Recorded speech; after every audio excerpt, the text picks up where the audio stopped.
सरकार ने केंद्रीय सार्वजनिक क्षेत्र जिसको सीपीएसई सेंट्रल पीएसयूज कहते हैं, उनके कर्मचारियों के लिए जो महंगाई भत्ता होता है जिसको डियरनेस अलाउंस कहा जाता है, उसमें होने वाली वृद्धि 30 जून 2021 तक रोक लगा दी है कि जो सीपीएसई की कर्मचारियों का महंगाई भत्ता फ्रीज किया गया है वो डूबती अर्थव्यवस्था का एक और संकेत है। सरकार में कहीं या तो समझ की कमी है कि बुनियादी अर्थव्यवस्था चलती कैसे उसकी कमी है, या कहीं उनका मानने से ही इनकार है कि दिक्कतें हैं और उनके इसी कारण के चलते मांग नष्ट हो गई। सरकार ने एक बार फिर से केंद्रीय सार्वजनिक उपक्रमों को जो पीएसयूज हैं उनके डीओ को फ्रीज करके अपनी मूर्खता का तो मैं कहूंगी ही और अपनी असंवेदनशीलता का परिचय जरूर दिया है।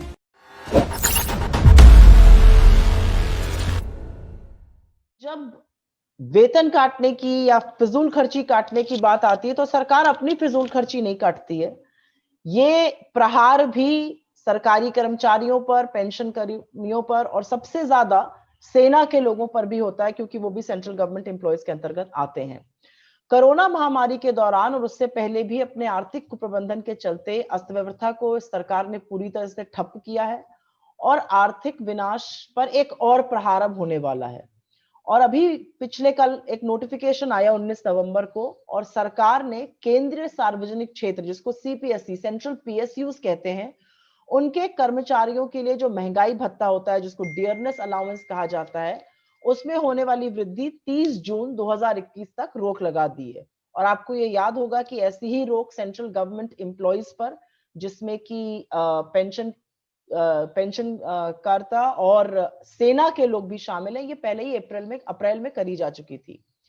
कल के जो नोटिफिकेशन है, जो कल का डिसीजन है कि अब सेंट्रल पीएसयूज के कर्मचारियों की भी डीए नहीं बढ़ेगा 30 अगले साल के 30 जून तक, उससे करीब करीब 15 लाख लोगों पर प्रभाव पड़ेगा। ये करीब करीब 340 केंद्रीय सार्वजनिक उपक्रम जिसको सीपीएसई कहा जाता है उसमें काम करते हैं।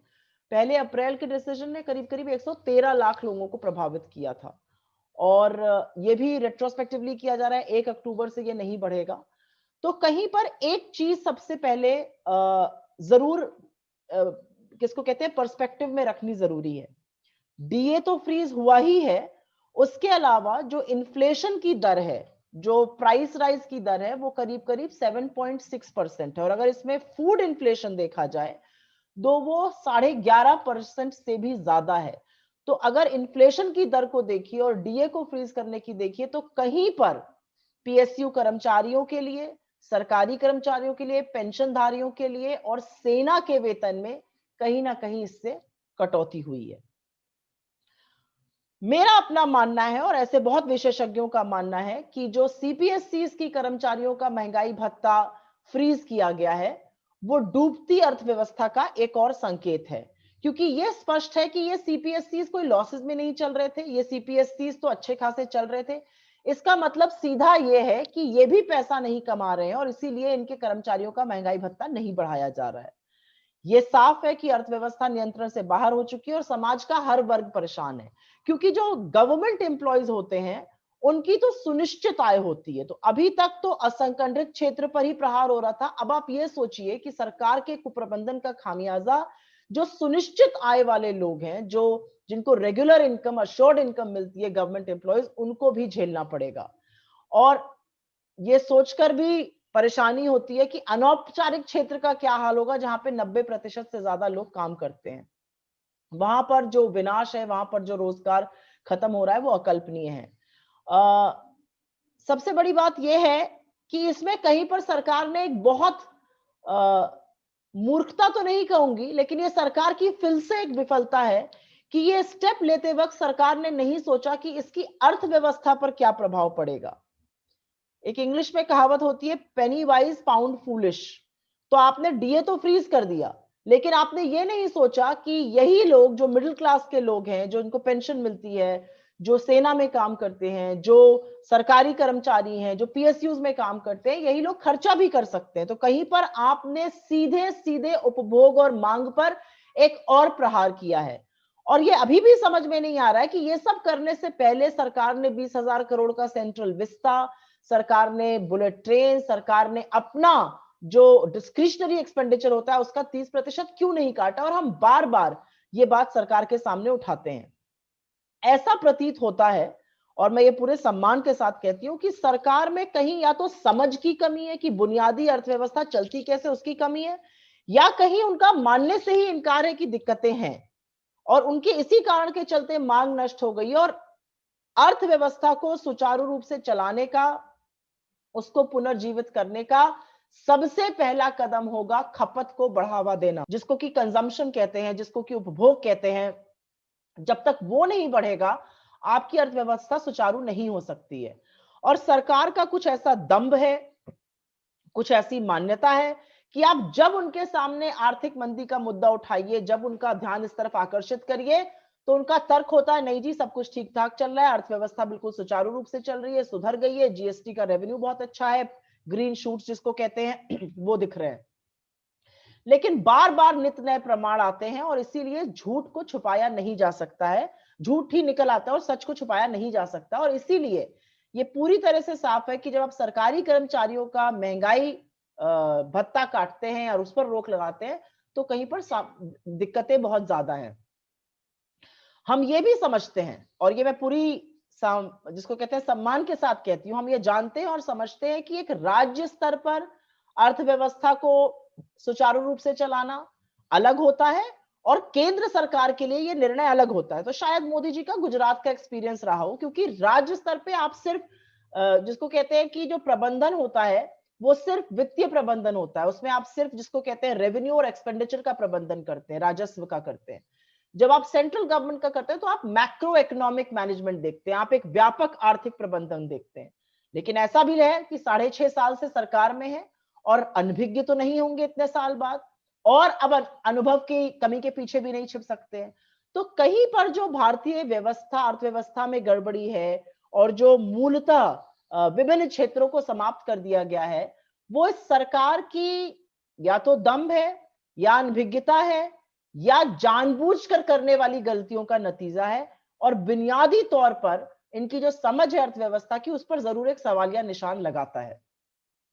इस सरकार ने लोन के मेले लगाए, अभी थोड़े दिनों पहले भी निर्मला जी ने कुछ कुछ अनाउंस किया था, वो भी सब लोन को लेकर है। मुझे अपनी आय का पता नहीं है, मुझे अपनी नौकरी का विश्वास नहीं है अगले महीने रहेगी कि नहीं, क्या मैं लोन लेने जाऊंगा। और इसीलिए जो इन्होंने एमएसएमईज को लोन बांटे, उसमें से आधे से कम लोन ही अभी तक व्यय हो पाए हैं, अभी तक लिए गए हैं। ना निर्यात बढ़ाने का कोई काम किया गया, ना निवेश बढ़ाने का कोई काम किया गया, ना खपत बढ़ाने का कोई ठोस काम किया गया। तो खाली वादे और विभाजनकारी जो एजेंडा इनका है, वो आर्थिक पुनरुत्थान में मदद नहीं करेगा। और हमारा यह भी मानना है कि अगर सरकार वाकई में आर्थिक स्थिति को सुचारू रूप से ठीक करना चाहती है, तो प्राइम टाइम टीवी की सुर्खियां और पेज वन में अखबारों की सुर्खियां के प्रबंधन से निकलकर वास्तविक आर्थिक प्रबंधन में अधिक समय दे।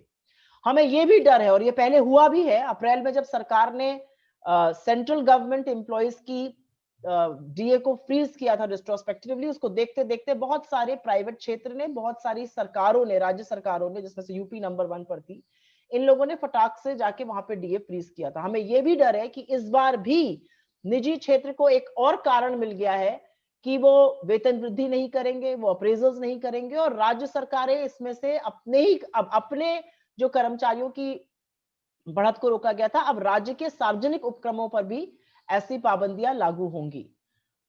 मुझे ऐसा लगता है कि 2-3 बातें हैं जो पर्सपेक्टिव में और रखनी जरूरी है, कि इन्हीं सब का प्रमाण है, इन्हीं सब का नतीजा है कि हम दुनिया में 3 सबसे तेजी से बढ़ने वाली अर्थव्यवस्थाओं से निकलकर अब 7 सबसे धीमी अर्थव्यवस्थाओं में शामिल हो गए हैं। सरकार सिर्फ कोविड के पीछे नहीं छिप सकती, क्योंकि इनके लोगों से जब आप बात करिए, इनके प्रवक्ताओं से बात करिए, कोविड का हवाला देने लगते हैं।